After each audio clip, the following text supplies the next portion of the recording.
Hi everybody, Sam White here, founder at Shakespeare in Detroit. I hope you all are happy and healthy. By the time you see this, I will be resting somewhere or on a plane, on a train, in a car, on a boat, headed to a destination to rest. In fact, all of us at Shakespeare in Detroit are on sabbatical until December. Myself, the teaching artist, all of our performing artists, and our managing director, Christine, who leads our educational and outreach efforts. We're all taking a collective breath because all of us have worked really intensively over the past decade at Shakespeare in Detroit. It's always a challenge whenever you have a new organization to keep it moving forward. And you have to remember, our first show was 4 weeks, 3.5 weeks even, I think 3.5 weeks or 4 weeks after the city filed for bankruptcy. And then, in 2020, we all globally were faced with the pandemic and, other things in between. And so, it's challenging enough to start a new effort. But when you have really extraordinary circumstances, like Detroit being the first or the largest, rather, municipality to file for bankruptcy, or you have a global pandemic, all of these things impact you when you are well, it impacted us all, right? But it really impacts you when you're trying to keep a young organization moving forward. But guess what? We did it.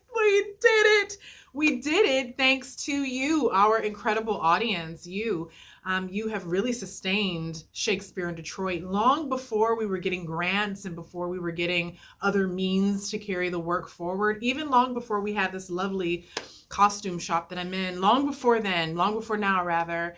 You were around giving us your individual donations, subscribing to our YouTube channel, giving to our Patreon program, donating to us via PayPal, supporting our crowdfunding campaigns. You did it. You kept us here.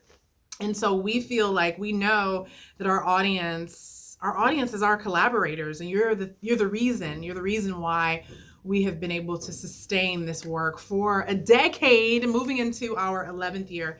The journey for me has been even longer than a decade because even before I started the organization, I had another effort that was called Shakespeare Against Cancer, where myself and some of my acting colleagues, some of my friends, we would go into children's hospitals and perform vignettes of Shakespeare's plays to kids who were receiving fusion treatments or chemotherapy. And so I started that. But before then, I was at Techtown, and before then I got the idea, because I originally got the idea for Shakespeare in Detroit in 2008.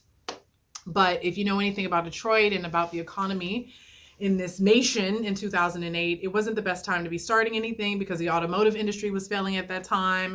It was really complicated, and I was just trying to survive as a stand-up comic. Long story, but 2008 was not the time. Eventually in 2012, I was accepted into a program at Techtown to write a business plan, created the business plan, but wanted to get some experience as a producer. So I started out by producing small vignettes for young people who were undergoing chemotherapy, as I said. And I had, at that particular time, in 2012, I lost an aunt to cancer, and wanted to honor her in that way and get some experience as a producer and support young people who were really going through a lot. And so it's been a long journey, and it's time for a pause. We just produced the last show that we produced, which you may know if you've been following our journey, was The Tempest, which was a tribute to Detroit techno music. And it was amazing and wonderful and such a party. And that's the way it was supposed to feel, like a party at Campus Martius. And a lot of people ask, so what's next? And, it's always exciting that people are excited to see what Shakespeare in Detroit has next.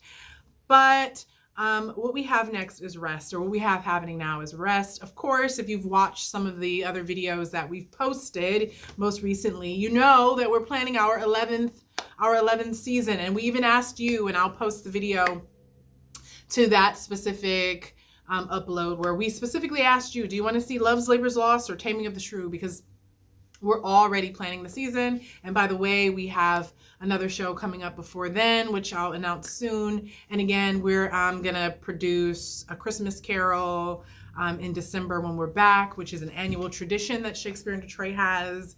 So there's things coming down the pike. But in the meantime, Shakespeare in Detroit is resting. You know, the one big lesson that I've learned as a founder is that it's important to rest. You know, it's not sustainable to just keep going and going and going and going and going. Now, don't get me wrong. I am, the thing about me that I think has sustained the organization as a founder, I'm speaking specifically to entrepreneurs out there and to founders, because I'm sure you feel this way as well. The thing about me, because I don't think that I'm special in any way. I think the thing, though, that might make me skew differently or has helped sustain our work is that I am ferociously committed. So even when I commit to something, even if it's uncomfortable for a little bit or it's inconvenient, if I'm committed, I'm there. I'm going to show up. I'm going to do the work. And that has been the case with many things in my life. And one of those things has been Shakespeare in Detroit. And so that has helped sustain us. And I've had some incredible help because, by the way, people are like, you do it all at Shakespeare in Detroit. Anytime I'm interviewed by someone, not all the time, but quite often, they'll say, wow, how do you do everything at Shakespeare in Detroit? I'm not doing like one person shows, you know, so I don't do everything. It's impossible. I'm doing Shakespeare, which is ensemble theater. So there's no way I can do everything by myself. And again, I have performing artists, teaching artists, Christine, who's amazing. And there's been other people who have played a critical role in keeping this work moving forward. They know who they are, and I appreciate them. I'm so grateful. I cannot do this alone, nor do I want to. But for founders, you have to have a ferocious commitment that no matter who comes, who goes, you know, as you're moving forward with the work, no matter who comes or who goes, you stay with it, you know, no matter how many sort of negative trolls might say, oh, you can't do this, or what you're doing isn't that cool, you know, you stay committed. When you're down to your last penny, you find a way to raise the funds to make the work possible. You know, you put out the word, you know, when you don't have marketing budget, you find a way to spread the word via word of mouth, or asking, you know, for journalists to help spread the word, or posting on your social media constantly and consistently, just doing what you have to do to make sure that the work happens, even when it's inconvenient. That's commitment. And that's I think something that comes from feeling in your heart space that you're called to do the work, but also, frankly, it's the way that I was raised. So, you know, I talk about my parents a lot. It goes back to my mother and my father, who were very committed people. When they believed in something, when they held something to a high regard, when they loved something, when they felt that something was connected to their greater purpose, they committed, even when it was inconvenient. And so I am committed. I'm committed to Shakespeare in Detroit. I'm committed to making sure that this theater company is able to sustain itself for many years to come in some iteration or the other. But for now, it's important to rest. And rest is going to give the opportunity for me to direct, to be a well-rested director, so that the shows, the language, the vision, the connection with the audience is clear. Rest is going to make it possible for me to be a great, you know, leader for the people who come to work with Shakespeare in Detroit, and to be a good example to our students, because I'm rested, and showing them and telling them that rest is important is being a good example. Rest will help me to sustain my health, my physical health, my physical well-being, you know, from the top of my head to the tip of my toes. Physical health. There's a lot of conversation about mental health, but physical health is also something that I recognize, especially since having lost both of my parents. Physical health is a gift, and so I want to cultivate and nurture myself with rest.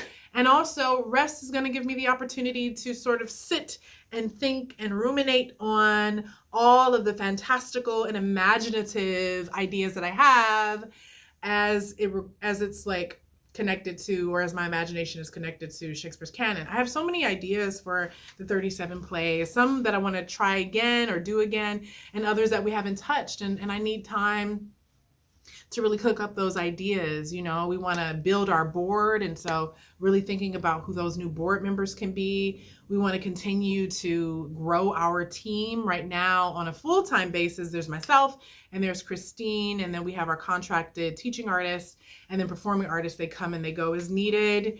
But we really need to grow our interior team, administrative members of our team. So that's going to require some rest, and rest is required when you need to strategize in that regard. So yeah, we're just resting, you know, rest. I think it's self-explanatory, and we're not resting forever. And you know, you'll see us here and there doing things. You'll hear from us. You're going to continue to see us on YouTube. You'll continue to see Christine in the community. You'll continue to see our e-blast. You'll continue to see cool opportunities on our Patreon program. We're around, but we are resting, and we're preparing to come back even better for you all in 2024. And again, even before 2024, we have Charles Dickens' A Christmas Carol, so stay tuned for more on that. We're not going anywhere, friends. We're not going anywhere. But for now, until December, Shakespeare in Detroit is taking a rest. And then when we come back, we're going to come back even greater than before for the next 10 years at Shakespeare in Detroit. Thanks for being on this journey with us.